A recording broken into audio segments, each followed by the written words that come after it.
Hello everyone, competitive classes में आपका स्वागत है। आज इस वीडियो में हम कॉम्पिटिटिव एग्जाम में पूछे जाने वाले महत्वपूर्ण क्वेश्चन, संसद से रिलेटेड और मुख्य धाराओं से रिलेटेड क्वेश्चन करेंगे।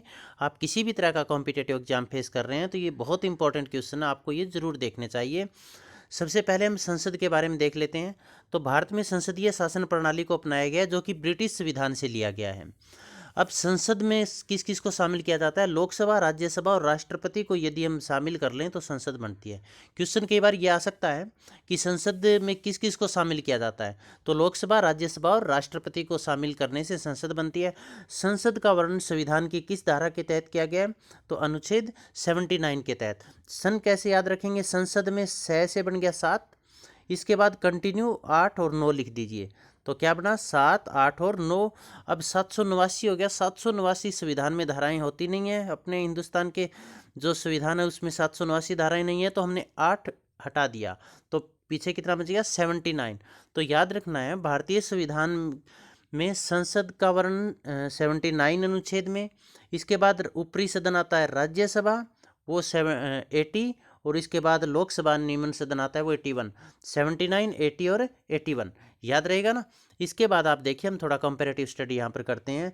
लोकसभा का नाम है, निम्न सदन भी कहते हैं लोकसभा को, अस्थायी सदन भी कहते हैं, और इसको लोकप्रिय सदन भी कहते हैं। लोकप्रिय सदन क्यों कहा जाता है? क्योंकि इसमें जनता के द्वारा चुने हुए सदस्य होते हैं। राज्यसभा को उच्च सदन या स्थायी सदन भी कहते हैं। स्थायी सदन क्यों कहा जाता है? क्योंकि ये कभी भंग नहीं होता। जैसे लोकसभा 5 साल के बाद, या फिर जिस सरकार को बहुमत नहीं है वो सरकार गिर जाती है तो लोकसभा भंग हो जाती है, परंतु राज्यसभा कभी भंग नहीं होती है। एक स्थायी सदन है, इसके 1/3 सदस्य प्रत्येक 2 वर्ष के बाद रिटायर या सेवानिवृत्त होते रहते हैं। अब प्रथम लोकसभा का गठन है वो 17 अप्रैल 1952 को किया गया। तो राज्यसभा का गठन 13 मई 1952 को किया गया। प्रथम सत्र या अधिवेशन हुआ राज्यसभा का। प्रथम आम चुनाव कब हुए, ये क्वेश्चन भी पूछा जा सकता है। तो 1952 में हुए थे, और 51-52 यदि ऑप्शन में है तो वो भी ठीक होता है।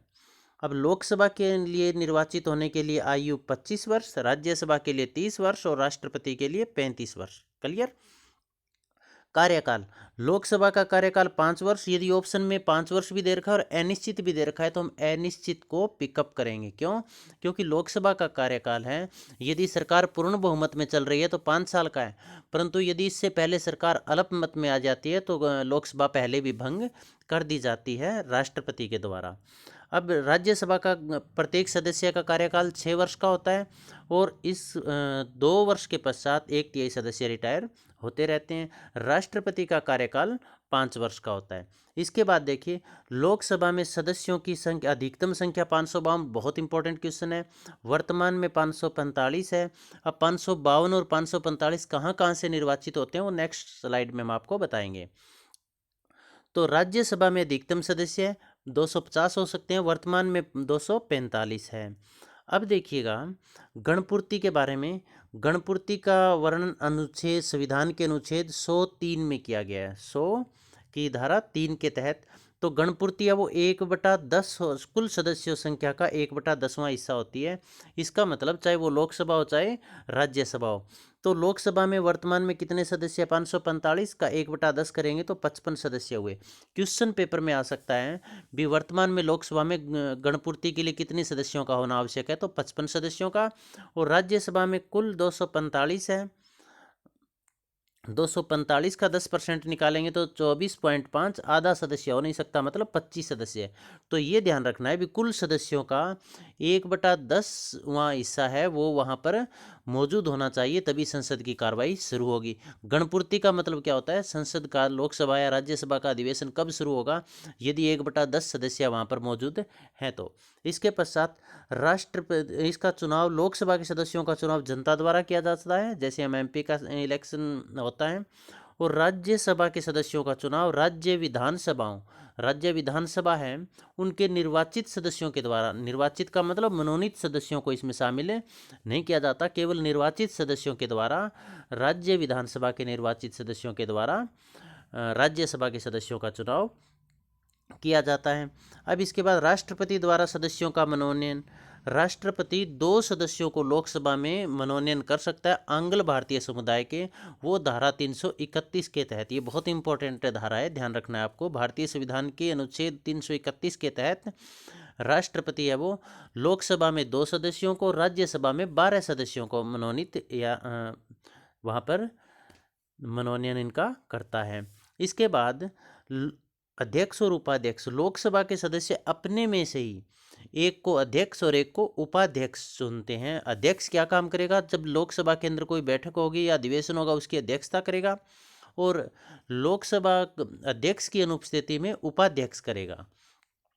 अब अध्यक्ष और उपाध्यक्ष का कार्यकाल कितना होगा? 5 साल का ही होगा, क्योंकि लोकसभा का कार्यकाल भी 5 साल का है। जब तक लोकसभा चल रही है तब तक वो अधिवेशन, जो अध्यक्ष और उपाध्यक्ष है उसका कार्यकाल चलता रहेगा। और अध्यक्ष का जो कार्यकाल है वो लोकसभा के गठन से लेकर जब लोकसभा भंग हो जाती है और अगली लोकसभा का गठन होता है तब तक इसका कार्यकाल चलता रहता है। इसके बाद देखिए उपसभापति, जो स्थान लोकसभा में अध्यक्ष और उपाध्यक्ष का है वही स्थान राज्यसभा में सभापति और उपसभापति का है। लेकिन ध्यान ये रखना है, राज्यसभा में सभापति कौन होता है? उपराष्ट्रपति होता है।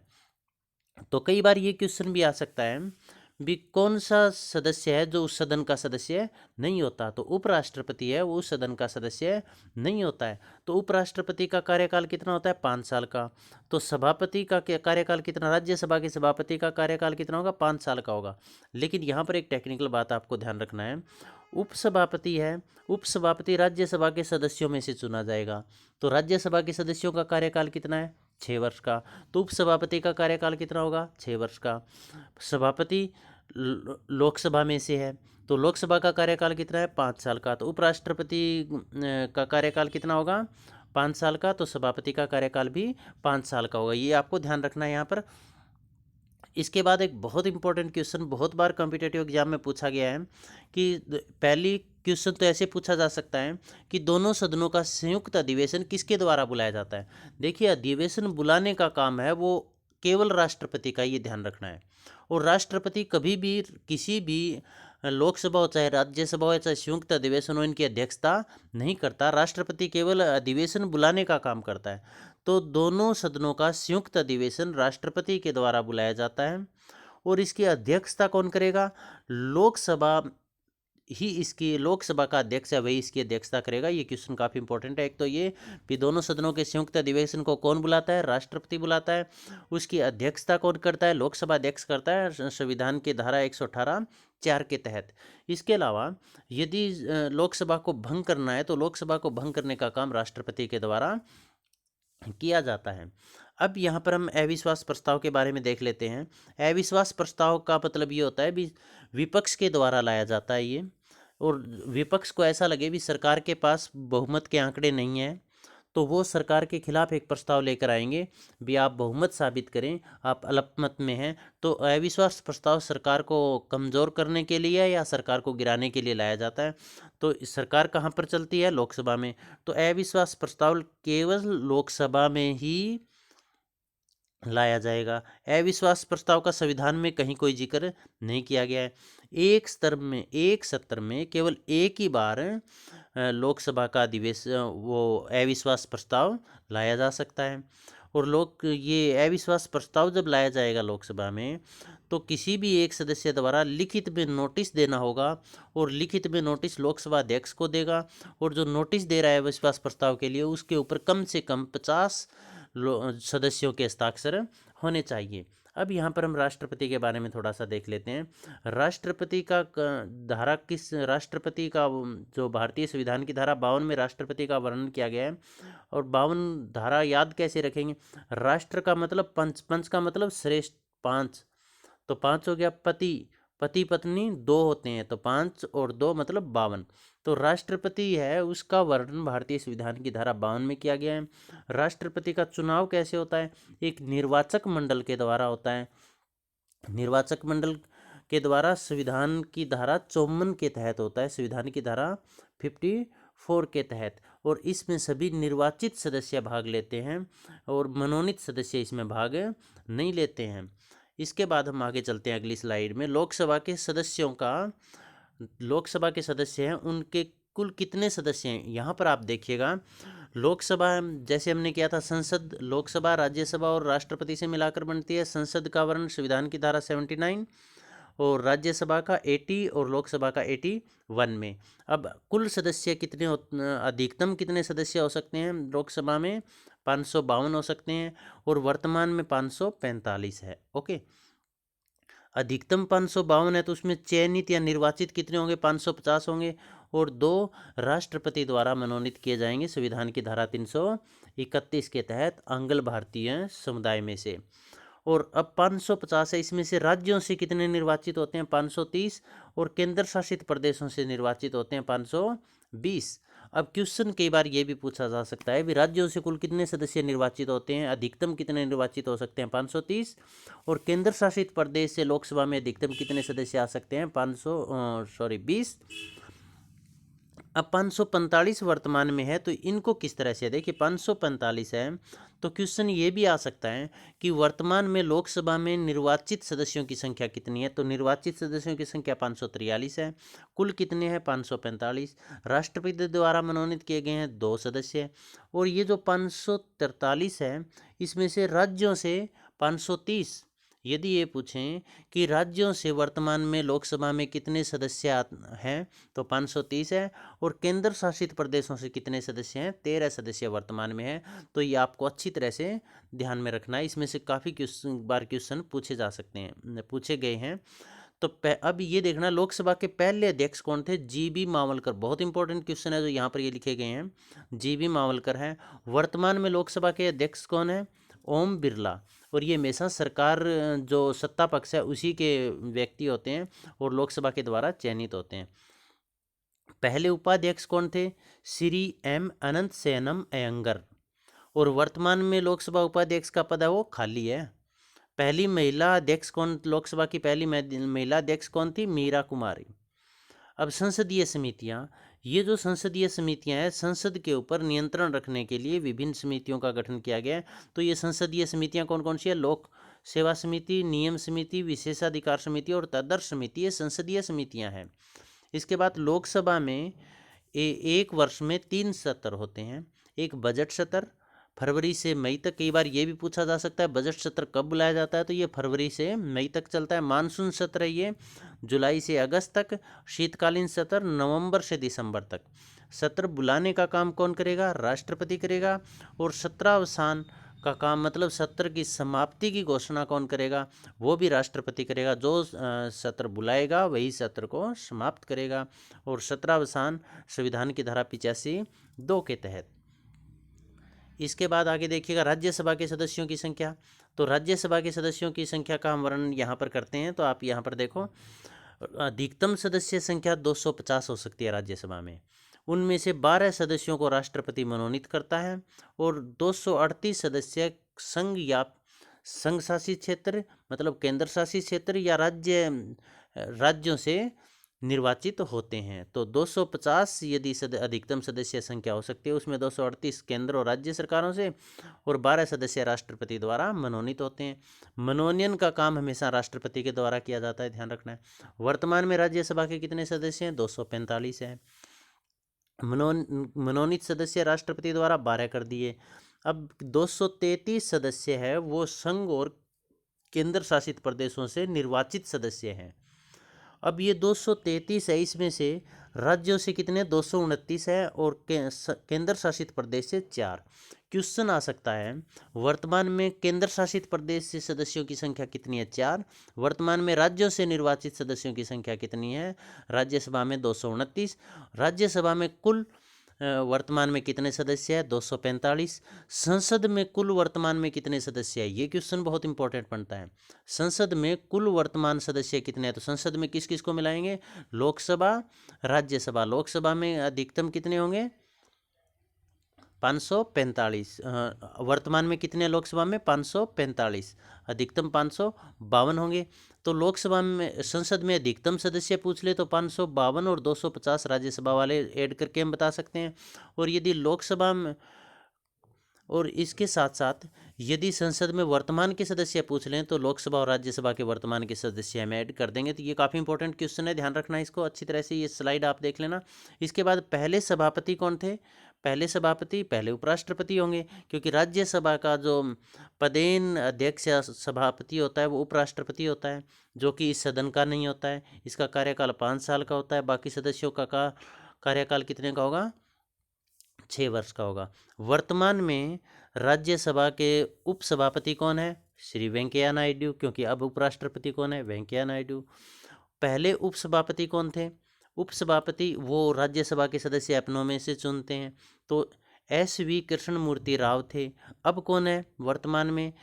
श्री हरिवंश नारायण सिंह है राज्यसभा के उपसभापति। तो उपसभापति का कार्यकाल कितना होता है? 6 वर्ष का। सभापति का कार्यकाल कितना होता है? 5 वर्ष का। 5 वर्ष का क्यों होता है? क्योंकि सभापति लोकसभा में से होते हैं, या सभापति का जो राष्ट्रपति उपराष्ट्रपति है उसका चुनाव 5 वर्ष के लिए किया जाता है, तो इसलिए इसका कार्यकाल 5 वर्ष होगा। अब यहाँ पर हम देख रहे हैं शून्यकाल किसे कहते हैं। शून्यकाल 12 बजे से शुरू होता है दोपहर में। संसद में प्रश्नकाल और कार्यसूची के मध्य का समय, प्रश्नकाल और कार्यसूची के मध्य का समय, उसे हम प्रश्न शून्यकाल कहेंगे। प्रश्नकाल क्या होता है? प्रत्येक बैठक का पहला घंटा जिसमें प्रश्न पूछे जाते हैं। जब बैठक शुरू होती है तो उससे पहले संसद की जो बैठक शुरू होगी उससे जो पहला घंटा है वो प्रश्नकाल का कहा जाता है। इसमें प्रश्न, तारांकित प्रश्न और अतारांकित प्रश्न पूछे जाते हैं। तो क्वेश्चन ये आ सकता है कौन से प्रश्नों के उत्तर मौखिक रूप में देने होते हैं मंत्रियों को। तो जिस विभाग के जो मंत्री है उसको तारांकित प्रश्न है, तारांकित का मतलब क्वेश्चन के ऊपर एक स्टार लगा दिया जाएगा, एक तारा लगा दिया जाएगा। इसका मतलब होगा इन प्रश्नों के मौखिक उत्तर देने हैं, और एक दिन में अधिकतम 20 प्रश्न पूछे जा सकते हैं। अतारांकित प्रश्नों के उत्तर लिखित में देने होते हैं, और इनकी संख्या एक दिन में अधिकतम 230 है। महत्वपूर्ण अनुच्छेद देखिएगा आप, 74(1) मंत्रिपरिषद। मंत्रिपरिषद किसे कहेंगे? मंत्रिपरिषद का अध्यक्ष प्रधानमंत्री होता है। जितने भी मंत्री हैं उन सभी को मिला दें, जैसे कैबिनेट मंत्री, राज्य मंत्री और बिना विभाग के मंत्री, तो वो बन जाती है मंत्रिपरिषद। तो मंत्रिपरिषद का वर्णन संविधान की धारा 74(1) के तहत किया गया है। और अनुच्छेद 75 है, 75, राष्ट्रपति द्वारा प्रधानमंत्री की नियुक्ति। क्वेश्चन ये भी आ सकता है प्रधानमंत्री निर्वाचित होता है या नियुक्त? तो ध्यान रखना है प्रधानमंत्री नियुक्त होता है। तो प्रधानमंत्री की नियुक्ति राष्ट्रपति के द्वारा की जाती है, और किसको करेगा? बहुमत, लोकसभा में बहुमत दल के नेता को। और फिर मंत्रियों की नियुक्ति भी कौन करेगा? राष्ट्रपति करेगा, लेकिन राष्ट्रपति प्रधानमंत्री की सिफारिश पर करेगा। जिन लोगों को प्रधानमंत्री अप्रोच करेगा भी इनको मंत्री बनाना है, केवल उन्हीं की नियुक्ति राष्ट्रपति द्वारा प्रधानमंत्री के रूप में की जाएगी। 75(3) बहुत इंपॉर्टेंट है। मंत्रिपरिषद सामूहिक रूप से लोकसभा के प्रति उत्तरदायी होगी। सामूहिक रूप से लोकसभा के प्रति उत्तरदायी होने का मतलब किसी एक मंत्री या व्यक्ति के लोकसभा में जो सत्ता पक्ष है उसमें किसी एक मंत्री के खिलाफ अविश्वास प्रस्ताव यदि चला जाता है तो पूरा मंत्रिपरिषद को त्यागपत्र देना पड़ता है। मतलब पूरी मंत्रिपरिषद किसी भी कार्य के लिए सामूहिक रूप से उत्तरदायी होती है, किसी का व्यक्तिगत तो उत्तरदायी तो नहीं होता। तो संविधान की धारा 75(3) के तहत 280 वित्त आयोग का गठन, ये बहुत इंपॉर्टेंट है। वित्त आयोग का गठन संविधान की धारा किसके तहत किया गया है? 280। निर्वाचन आयोग का गठन है वो संविधान के भाग 15 में अनुच्छेद 324 से 329 तक की ये जो धाराएं दी गई है इनको बहुत अच्छी तरह से आप कर लेना याद। तो निर्वाचन आयोग का गठन 324 से 329 तक संविधान के भाग 15 में। राष्ट्रपति द्वारा नियंत्रक एवं महालेखा परीक्षक की नियुक्ति की जाती है संविधान की धारा 148 के तहत। सर्वोच्च न्यायालय में, अब ये क्वेश्चन ये भी आ सकता है, सर्वोच्च न्यायालय में वर्तमान में कितने न्यायाधीश हैं? तो एक मुख्य न्यायाधीश प्लस 31 अन्य न्यायाधीश, तो कितने हो गए? 32 न्यायाधीश हो गए। और यदि ये क्वेश्चन आ जाए मुख्य न्यायाधीश को छोड़कर सर्वोच्च न्यायालय में अन्य कितने न्यायाधीश है? तो 31। और इसका वर्णन, सर्वोच्च न्यायालय का वर्णन संविधान की धारा 124(1) के तहत किया गया है। और ये क्वेश्चन बहुत इंपॉर्टेंट है। राष्ट्रपति सर्वोच्च न्यायालय से किस अनुच्छेद के तहत सलाह मांगता है, राय मांगता है? तो 143, 143 याद रह जाएगा ना, आई लव यू। मतलब राष्ट्रपति सर्वोच्च न्यायालय से बोल रहा है आई लव यू। 143। 249 संविधान की धारा 249, ये बहुत बार कॉम्पिटिटिव एग्जाम में ये क्वेश्चन पूछा गया है कि संसद को राज्य सूची के विषय, मतलब संघ सूची पर कानून कौन बनाता है? केंद्र सरकार। राज्य सूची पर राज्य सरकार। तो समवर्ती सूची में दोनों ही बना सकते हैं। तो संघ, ये जो संसद है, ये राज्य सूची के ऊपर भी कानून बनाने का अधिकार रखती है। वो कौन सी धारा के तहत? तो धारा 249 के तहत। अच्छी तरह देख लेना, संविधान संशोधन धारा 368 के तहत। 370 का संबंध जम्मू कश्मीर को विशेष राज्य दर्जा देने से था, लेकिन अब ये इतिहास की बात है, इसको हटा दिया गया। क्वेश्चन आ सकता है 370 का संबंध किससे था, या अभी हाल ही में कौन सी एक धारा जो है संविधान से हटा दी गई है? तो धारा 370। इसके बाद राष्ट्रपति की आपातकालीन शक्तियों का वर्णन संविधान के किस भाग में किया गया है? तो भाग 18 में किया गया है। राष्ट्रपति की आपातकालीन शक्तियां कौन कौन सी हैं? तो राष्ट्रीय आपातकाल, राष्ट्रपति शासन और वित्तीय आपातकाल। अब देखिएगा, धारा 352 के तहत राष्ट्रीय आपातकाल की घोषणा की जाती है राष्ट्रपति के द्वारा।